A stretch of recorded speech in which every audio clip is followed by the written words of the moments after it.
They held a funeral for my future when I was 22. I'm not being dramatic. They literally threw a dinner party and called it a wake. Black tablecloth, wilted lilies, the whole 9 yards. My mother Helen stood at the head of our mahogany dining table, raised her wine glass, and delivered a eulogy for the daughter who died the day I chose social work over law school. My name is Trinity, and that night 10 years ago was the last time I sat at that table. To Trinity's wasted potential, Helen had said, her voice carrying that particular brand of disappointment she'd perfected over the years. May it rest in peace, alongside her trust fund. My father Hugh nodded solemnly from his chair, cutting into his steak like he was dissecting my life choices. My younger sister Lexis, golden child, business prodigy, everything I apparently wasn't, actually giggled behind her napkin. "Come on, Mom," Lexis had said, her eyes sparkling with that cruel amusement she wore so well.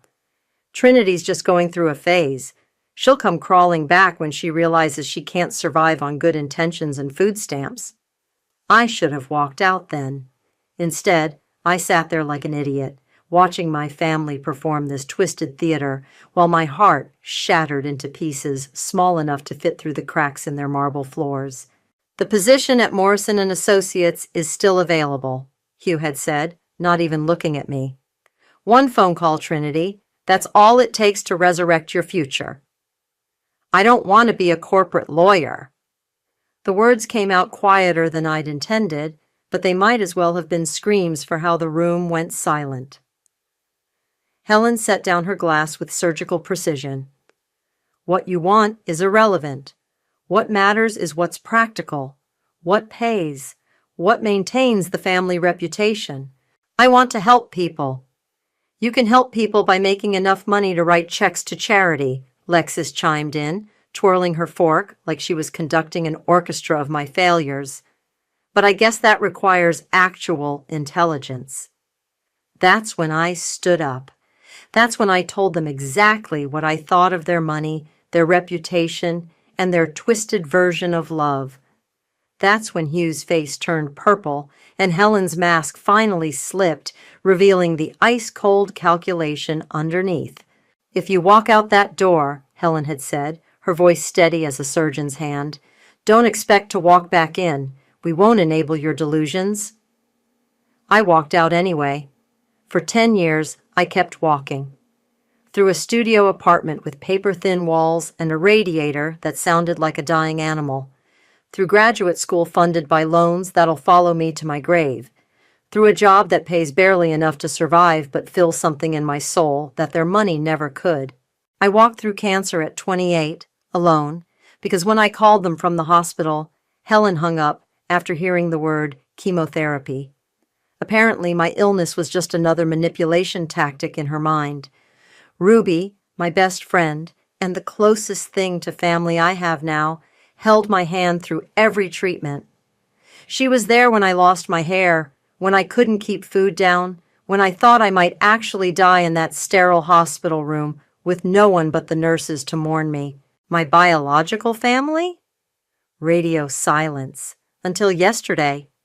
I was sitting in my tiny kitchen, grading case files over instant ramen, when my phone buzzed with a text from an unknown number. "Check the news. Karma's finally called them home." The headline made my blood freeze. Hart Industries collapses after massive fraud investigation. Family fortune lost.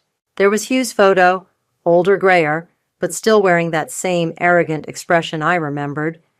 The article detailed how Lexis, their precious golden child, had apparently been cooking the books for years. Embezzlement, tax evasion, investor fraud. She'd hit the white-collar crime trifecta. The Hart family empire, built over 3 generations, was gone. Bankruptcy, federal investigation, assets seized. I should have felt vindicated. I should have felt that sweet satisfaction of watching karma serve justice on a silver platter. Instead, I just felt empty. Until this morning, when someone knocked on my door. I opened it to find 2 strangers wearing my parents' faces, hollow-eyed, desperate, and smaller somehow than I remembered. Helen's perfect posture had crumbled, and Hugh's commanding presence had withered into something that looked almost human. "Trinity," Helen whispered, and for the first time in my life, I heard her voice crack. "We need to talk." They stood in my doorway like ghosts of their former selves. Helen's designer clothes hung loose on her frame, and Hugh's hands shook as he gripped a worn leather briefcase that probably contained everything they had left. "May we come in?" Helen asked, the words foreign in her mouth. I'd never heard her ask permission for anything. I stepped aside without a word. They shuffled into my cramped living room, taking in the second-hand furniture and peeling paint with the kind of horror usually reserved for crime scenes. "Cozy," Hugh muttered, lowering himself onto my thrift store couch like it might collapse under him. "Coffee?" I asked, more out of shock than hospitality. "Please." Helen perched on the edge of my armchair, spine straight despite everything. Some habits die hard. I busied myself in the kitchen, hands trembling as I scooped grounds into the filter. Through the thin wall, I could hear them whispering. "This is humiliating," Hugh hissed. "We don't have a choice," Helen shot back. "She's the only one who—" "Who what?" I called out, returning with 3 mismatched mugs. "Who hasn't stolen from you? Who hasn't destroyed your life? Who you haven't spoken to in a decade?" Helen flinched. Hugh stared into his coffee like it held answers. "We made mistakes," Helen said finally. "Mistakes?" The word came out sharper than I intended. "You held a funeral for me. You hung up on me when I had cancer. You thought I was lying. You thought I was manipulating you for money." I sat across from them, studying these strangers who used to be my parents. "What changed? Why now?" Hugh cleared his throat. "The federal investigators froze everything. The house, the cars, the accounts. We're staying in a motel off Route 9. The image hit me like a slap. My parents, who used to vacation in the Hamptons and shop on Fifth Avenue, reduced to a roadside motel with cigarette burns in the carpet and ice machines that never worked. "Where's Lexus?" I asked. Helen's face hardened. "We don't know. She disappeared the night before the FBI raid, took what cash she could, and vanished." "Your golden child abandoned you?" I couldn't keep the bitter satisfaction out of my voice. "She's scared," Hugh said defensively. "She made some poor decisions, but—" "Poor decisions?" I laughed, harsh and ugly. "She embezzled millions. She destroyed your company. She ruined your lives." "She's still our daughter," Helen whispered. The words hung in the air like smoke. Still their daughter. Unlike me, apparently. "What do you want?" I asked. Helen and Hugh exchanged glances. Some silent communication passed between them, the kind that comes from 30 years of marriage. "We heard you work in social services now," Hugh said carefully, "that you have connections with housing programs, assistance programs. You want me to help you get welfare." The irony was so thick I could taste it. "It's temporary," Helen said quickly. "Just until we can figure out our next steps. We're not asking for money. Good, because I don't have any. Just guidance, someone who knows the system." I stared at them, these proud people who'd rather die than accept charity, now begging their disowned daughter to help them navigate the very programs they'd probably voted to defund. "You know what's funny?" I said. "When I was sick, when I was broke, when I was sleeping on Ruby's couch because I couldn't make rent, I would have given anything for you to care, for you to call, for you to show up."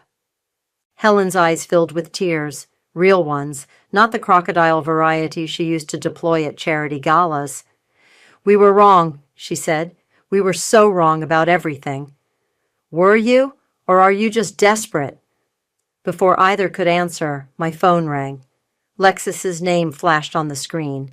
I answered without thinking. "Hello?" "Trinity." Lexus's voice was breathless, panicked. "Are they there? Did they find you?" "They're sitting right here." Silence. Then, "Don't help them." Hugh leaned forward. "Is that Lexus? Let me talk to her." I held up a hand, keeping the phone pressed to my ear. "Trinity, listen to me," Lexus continued. "Whatever they told you, it's not the whole truth. There are things you don't know, things they did that— What things? I can't say over the phone, but please, whatever you do, don't trust them. Don't help them. They don't deserve it. The line went dead. Helen and Hugh stared at me expectantly. What did she say? Helen asked. I looked at my parents, broken, desperate, finally vulnerable, and felt something cold settle in my chest. She said she's sorry, I lied. After my parents left, promising to call tomorrow for my answer, I sat staring at my phone for 20 minutes before dialing Ruby. They showed up, I said when she answered. Who showed up? My parents, at my door, begging for help. Ruby was quiet for a moment. Jesus, how do you feel? Like I'm having an out-of-body experience. They want me to help them get into housing assistance programs. And I'm thinking about it. Trinity, I know what you're going to say. Do you? Because I'm not sure you do. Ruby's voice carried that gentle firmness she used with her therapy clients. What exactly are you thinking about? Helping them or hurting them? I didn't answer. Come over, she said. We need to talk face to face.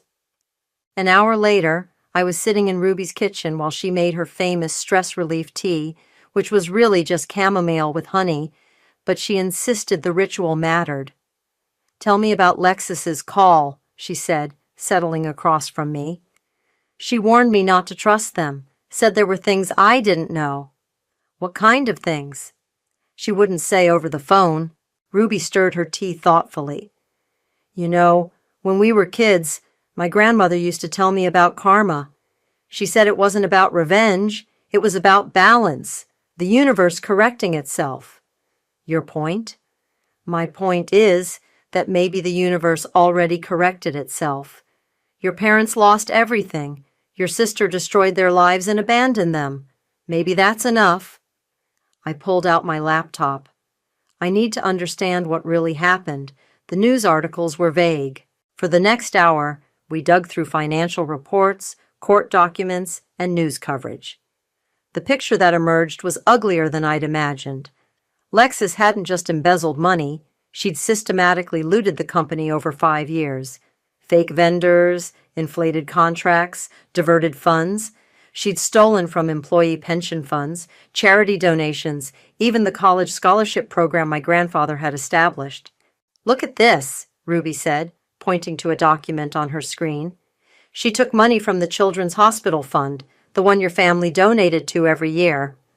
My stomach turned. She stole from sick kids. Gets worse. See this transaction from 3 months ago? Ruby clicked on another file. She cleaned out what was left of the emergency fund right before the investigation started. She knew it was coming. She left them with nothing. The words came out flat, emotionless. Trinity, there's something else. Ruby's voice was careful. Look at the dates on these transactions. I leaned closer. The largest thefts had occurred over the past 2 years, including several during the months I was in treatment. She was stealing while I was dying, I whispered, while your parents were refusing to help you with medical bills because they claimed money was tight. The room went silent except for the hum of Ruby's refrigerator. They had money, I said slowly. They just didn't know Lexus was taking it. Or they did know and chose to blame you instead of facing the truth about their golden child. My phone buzzed, text message from an unknown number. We need to meet. There's more you need to know about what really happened. I showed Ruby the screen. Don't, she said immediately. Whatever game she's playing, don't get involved. What if she's telling the truth? What if there's more to this? Then let the FBI figure it out. Your job isn't to solve your family's problems. But I was already typing back. Where? The response came immediately. Riverside Park, bench by the duck pond, 1 hour, come alone. Ruby grabbed my wrist. Trinity, listen to me. You're not thinking clearly. You're angry and you want revenge, and I get it. But this isn't the way. What way? I haven't decided anything yet. Haven't you? You're already planning something. I can see it in your eyes. She was right. Sitting in that kitchen, surrounded by evidence of my family's destruction, something cold and calculating had awakened in my chest. For 10 years, I'd been the victim, the abandoned daughter, the sick girl with no family. But now I had power. They needed me. What if I helped them? I said quietly. That would be the bigger person thing to do. What if I helped them into the worst possible situation? What if I made sure they experienced exactly what I went through? The humiliation, the desperation, the complete loss of dignity. Ruby set down her mug with a sharp clink. That's not help. That's revenge. Maybe they're the same thing. Trinity. They held a funeral for me, Ruby. They celebrated my failure. They abandoned me when I was dying. My voice was rising. And now they want me to save them? After everything? So you're going to become them? You're going to be just as cruel? I'm going to give them exactly what they gave me. Nothing. Ruby stood up. Then you're not the person I thought you were. Her words hit like a slap, but I was already reaching for my jacket. I have to go meet Lexus. Don't do this. I paused at her door. Do what? Find out the truth? Use that truth to hurt people who are already broken. I left without answering, but her words followed me into the night. Lexus was already at the bench when I arrived, hunched over her phone like she was trying to disappear into it. She looked terrible. Designer clothes wrinkled, hair unwashed, dark circles under her eyes that makeup couldn't hide. You came, she said without looking up. You said there was more I needed to know. She finally raised her head. Up close, she looked older than her 29 years. Sit down. I remained standing. Talk. They're not innocent victims, Trinity. Mom and Dad knew what I was doing. Bullshit. I'm serious. She pulled out a tablet, swiped to a folder labeled Insurance. Look at these. Email threads filled the screen. Messages between Lexus and our parents dating back 3 years. My blood went cold as I read. From Hugh. The quarterly reports look suspicious. Are you sure the numbers are accurate? From Lexus. Everything's fine, Dad. Trust me. From Helen. The auditors are asking questions about the charity fund transfers. From Lexus. I'll handle it. Just keep them busy with other projects. They knew, Lexus said quietly. Maybe not the full extent, but they knew something was wrong, and they let me handle it because the money kept coming in. I scrolled through more messages, my hands shaking. This doesn't prove they knew you were stealing. Keep reading. The emails got more explicit. References to creative accounting and flexible interpretations of financial regulations. Hugh asking Lexus to make the numbers work for investor meetings. Helen suggesting they postpone the audit until after the holidays. They were complicit, Lexus said. Not masterminds, but they turned a blind eye because business was good. Why are you showing me this? Because they're going to blame everything on me. They already are. And when you help them... Who says I'm helping them? Lexus laughed bitterly. Please, you're Trinity. You help everyone. It's your thing. My thing? The savior complex. The need to fix broken people. It's why you became a social worker instead of making real money. The old sting of her condescension hit me, but I pushed it aside. If they knew what you were doing, why didn't they stop you? Because stopping me meant admitting they'd been living off stolen money for years. Their house, their cars, their lifestyle, all funded by my creative solutions. She closed the tablet. They chose willful ignorance. And you chose to steal from sick children. Her face crumpled.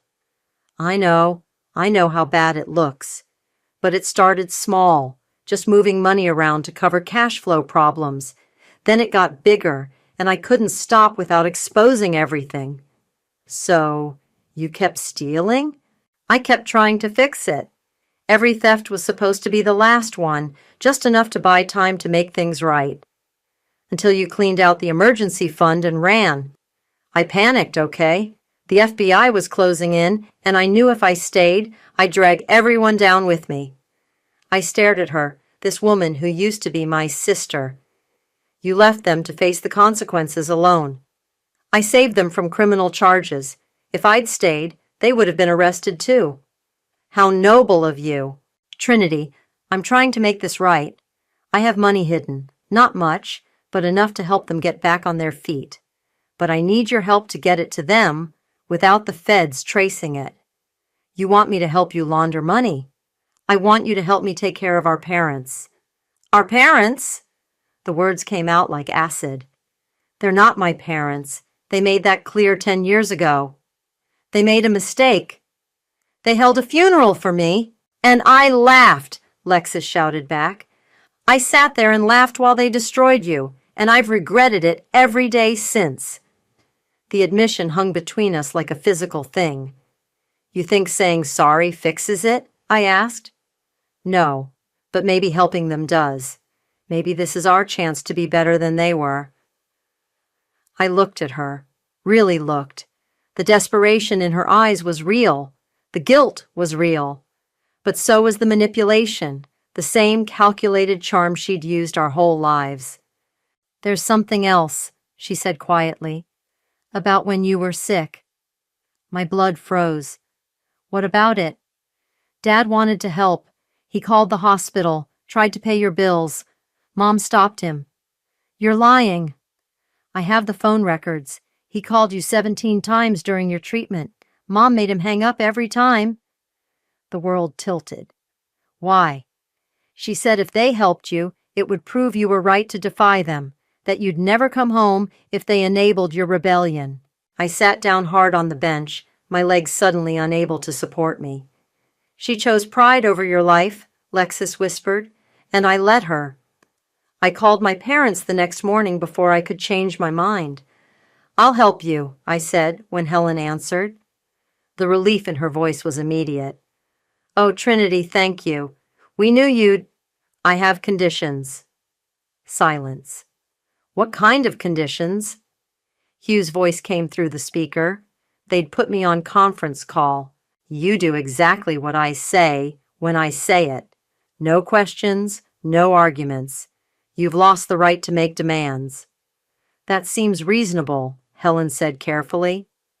I've arranged placement in a transitional housing program.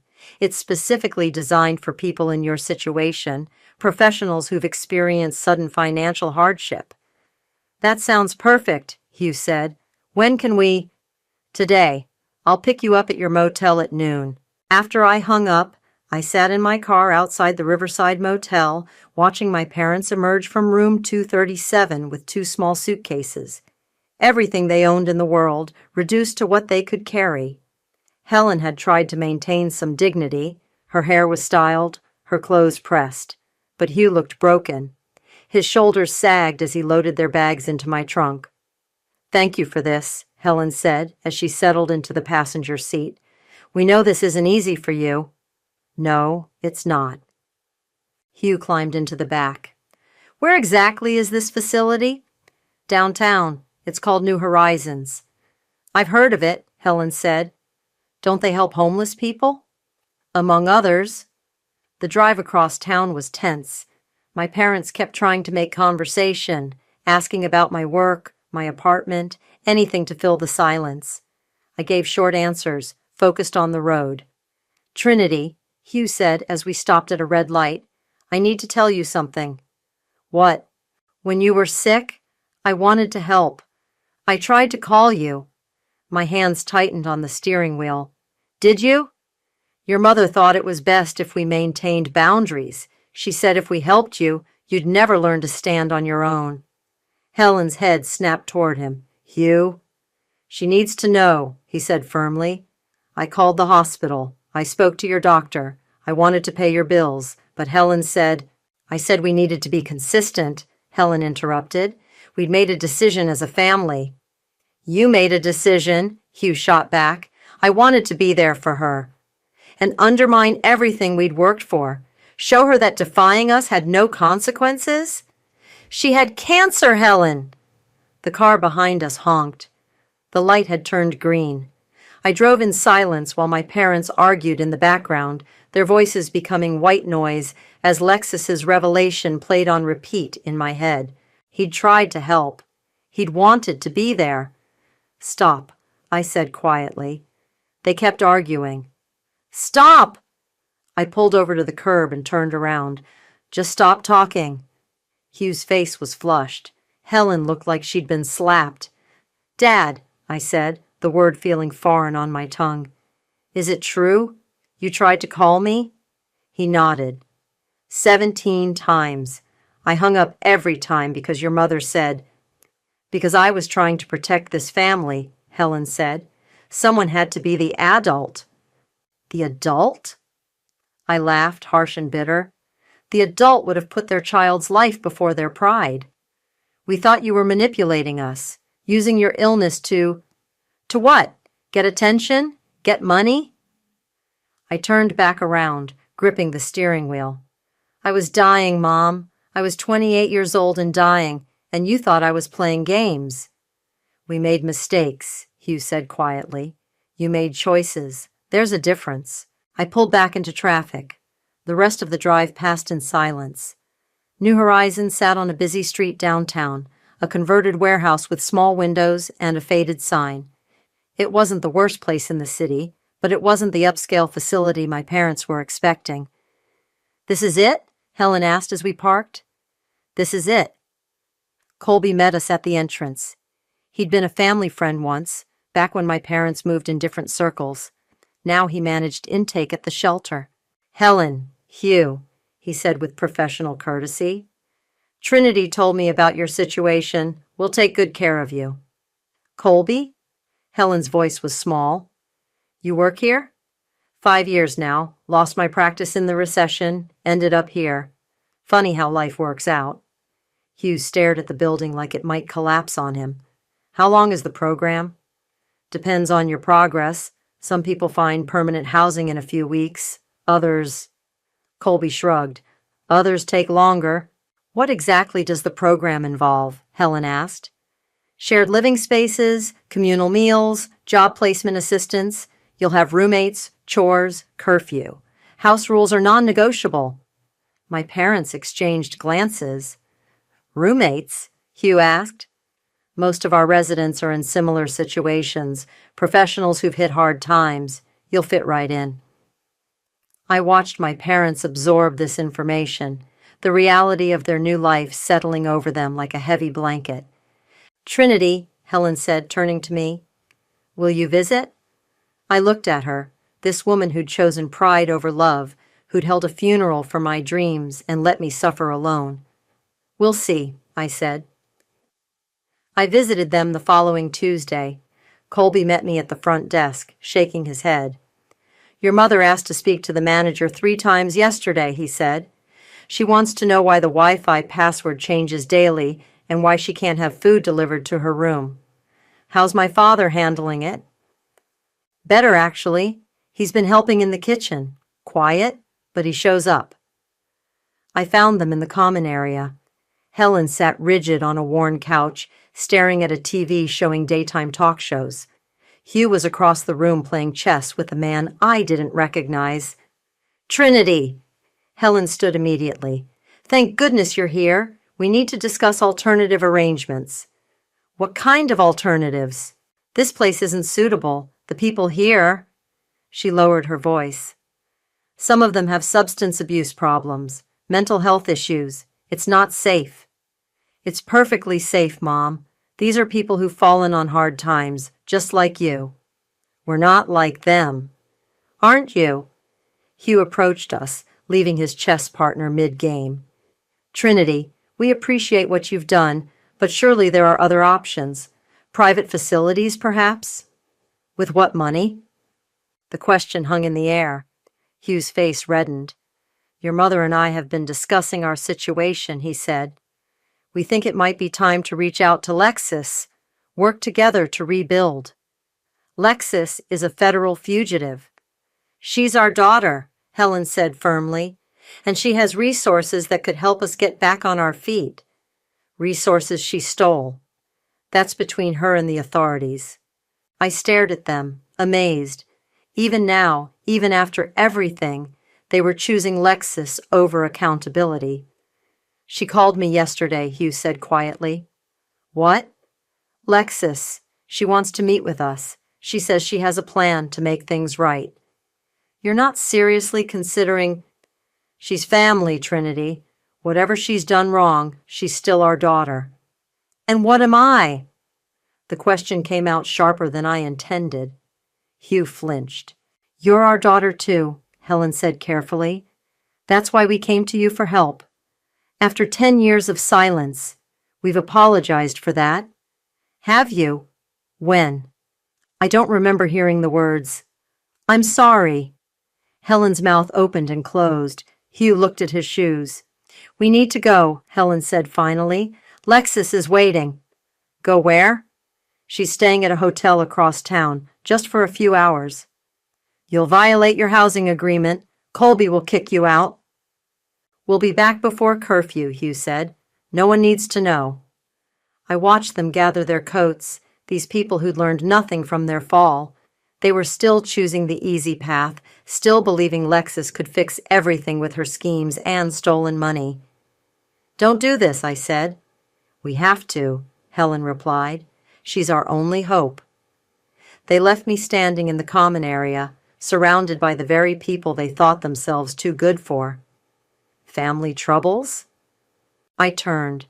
The man Hugh had been playing chess with extended his hand. Marcus, he said, I'm in room 4B, next to your parents. How are they as neighbors? Your mother's particular. Asked me to keep my music down at 7 p.m. I wasn't playing any music. Despite everything, I smiled. That sounds like her. Your father's different. Helped me move my dresser yesterday. Didn't say much, but he showed up. We sat down at the chessboard. Marcus reset the pieces. You know, he said, I used to be a financial advisor. Lost everything in a Ponzi scheme. Not running it, investing in it. Thought I was smarter than everyone else. What happened? Pride, mostly. Refused help from family because I was embarrassed. Ended up here. He moved a pawn. Best thing that ever happened to me. How's that? Learned who I really was when I had nothing left to hide behind. Turns out I'm not as smart as I thought, but I'm tougher than I knew. I moved my own pawn. My parents don't seem to be learning that lesson. Give them time. Rock bottom looks different for everyone. We played in comfortable silence for a while. Around us, the shelter hummed with quiet activity, people reading, watching TV, having conversations. It wasn't the hellscape my parents imagined. It was just life, stripped of pretense. My phone buzzed. Text from Lexus.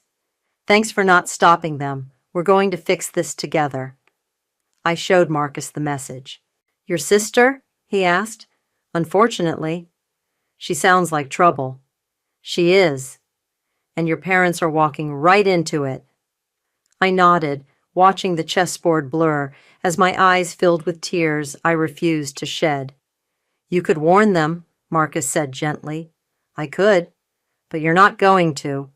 No, I said, moving my queen into position. I'm not.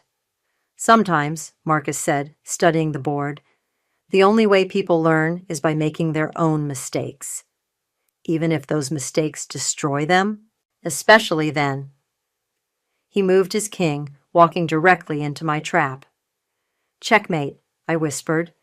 They didn't come back that night. Colby called me at 6 a.m. Your parents never returned. They violated their housing agreement. What does that mean? It means they're out. I held their beds as long as I could, but we have a waiting list. I drove to the hotel Lexus had mentioned, my stomach churning with each mile. The Riverside Inn was the kind of place that rented rooms by the hour, with flickering neon signs and parking lots full of broken dreams. I found them in the lobby, all three of them. Helen sat in a cracked vinyl chair, staring at nothing. Hugh paced by the window. Lexus stood at the front desk, arguing with the clerk. The card was declined again, the clerk was saying. You need to pay cash or leave. There's been a mistake, Lexus insisted. Try running it one more time. I've run it 6 times, lady. It's maxed out. I approached slowly. Having trouble? Lexus spun around. Trinity, thank God. Can you cover the room for another night? Just until I sort out this banking issue. What banking issue? The accounts I set up got frozen. Temporary setback. You mean the FBI found your hidden money? Her face went pale. It's not what you think. It's exactly what I think. I looked at my parents. How long have you been here? 2 days, Hugh said quietly. Lexus said she had everything arranged, but her stolen money got confiscated and now you're homeless. We're not homeless, Helen said sharply. This is temporary. Is it? Because Colby kicked you out of the shelter. You have nowhere to go.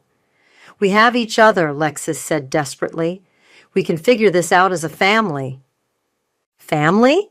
The word came out like a curse. You destroyed them, Lexus. You stole their money, ruined their reputation, and now you've gotten them kicked out of the one place that would help them. I was trying to fix things. By dragging them into another one of your schemes? The hotel clerk cleared his throat. Ladies, you need to settle your bill or I'm calling security. I pulled out my credit card. 1 night. That's it. Trinity, you don't have to. Hugh started. No, I do. Because despite everything you've done to me, I'm not going to let you sleep on the street. I paid for the room and followed them upstairs. The space was tiny, with 2 double beds and a bathroom that had seen better decades. We need to talk, I said, closing the door behind us. Trinity, we can explain, Helen began. Sit down, all of you. They sat on one bed. I remained standing. Lexus, show them the emails. What emails? Hugh asked. The ones where you and Mom knew she was stealing and chose to look the other way. That's not, Helen started. Show them, I repeated. Lexus reluctantly pulled out her tablet. My parents read in silence, their faces growing paler with each message. We didn't know the extent, Hugh said finally. You knew enough.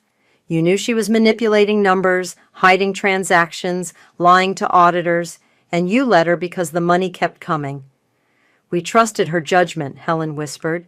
You trusted her because she was making you rich, just like you trusted her when she told you I was manipulating you during my cancer treatment.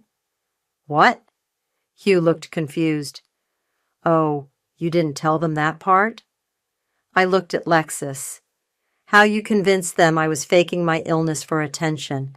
How you made sure they never visited, never called, never helped. Trinity, that's not... I have the phone records, Lexus. Dad called me 17 times. You and Mom made him hang up every time. Hugh turned to stare at his wife. Helen? We thought it was best to maintain boundaries. She was dying.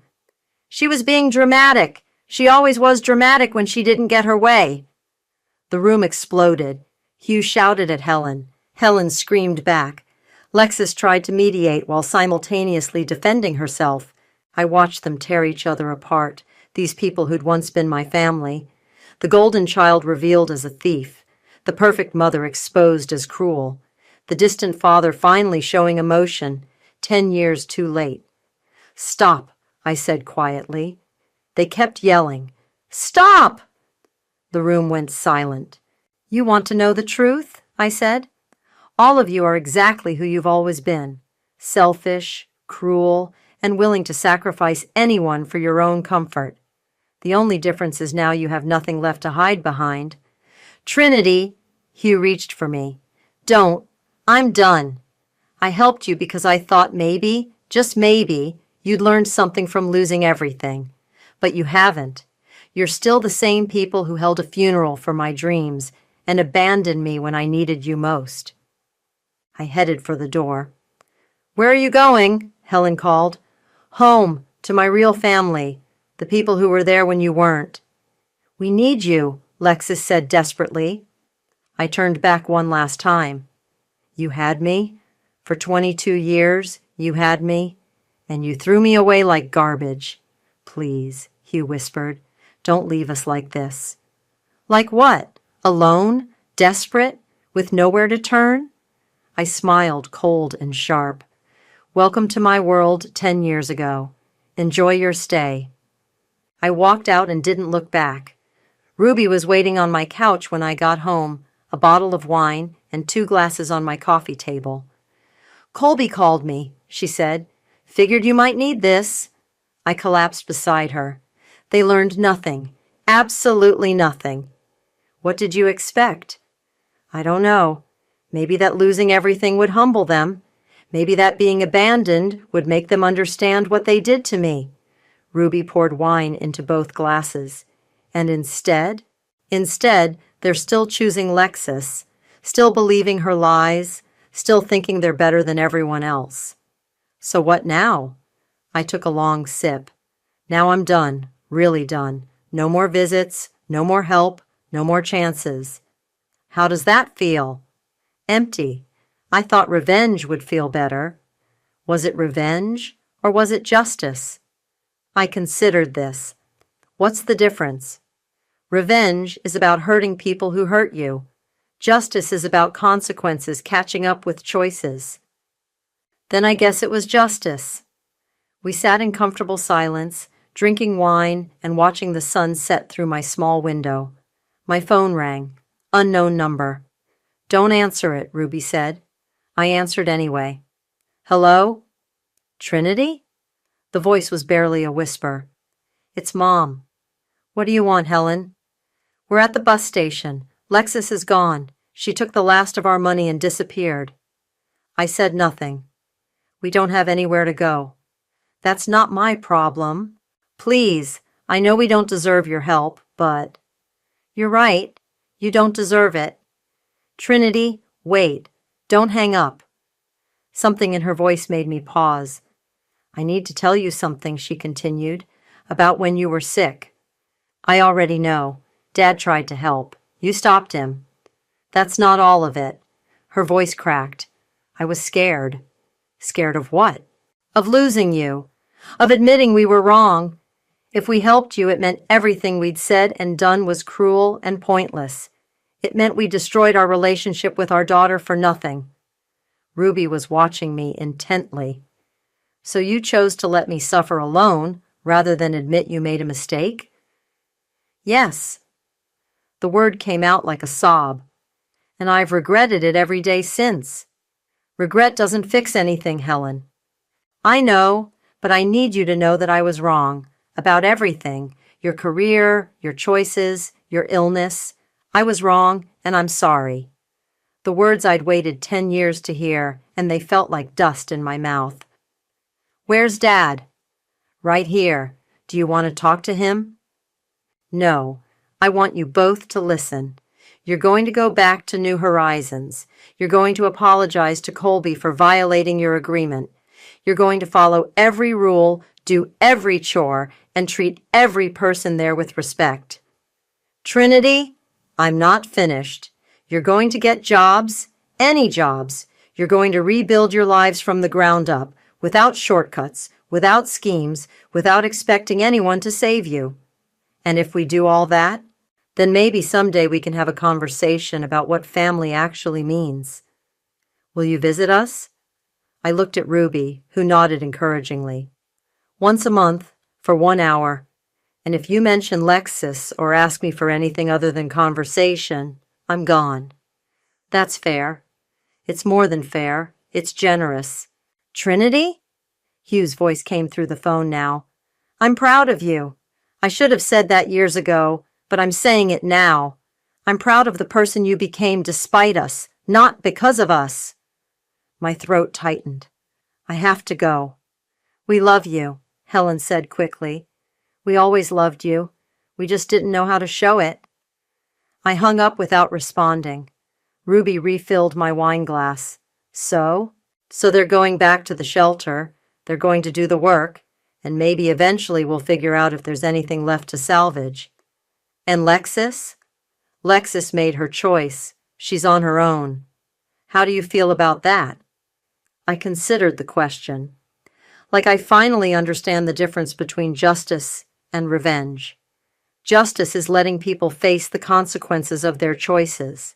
Revenge is making sure those consequences destroy them. And which did you choose? Justice. Barely. Ruby raised her glass.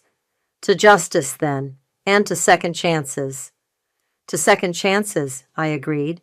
The ones we earn, not the ones we expect. We clinked glasses as my phone buzzed with a text from an unknown number. Thank you for opening my eyes. I'm going to do better. Mom. I showed Ruby the message. Think she means it? She asked. I think she's going to have to prove it. And if she does? I looked around my small apartment, at the secondhand furniture, the peeling paint, the life I'd built from nothing after they threw me away. Then maybe we'll find out what family looks like when it's built on truth instead of expectations. Outside my window, the city hummed with life. Somewhere out there, my parents were learning what it meant to start over. Somewhere else, Lexus was running from consequences that would eventually catch up. And here, in my tiny apartment with my chosen family, I was finally free.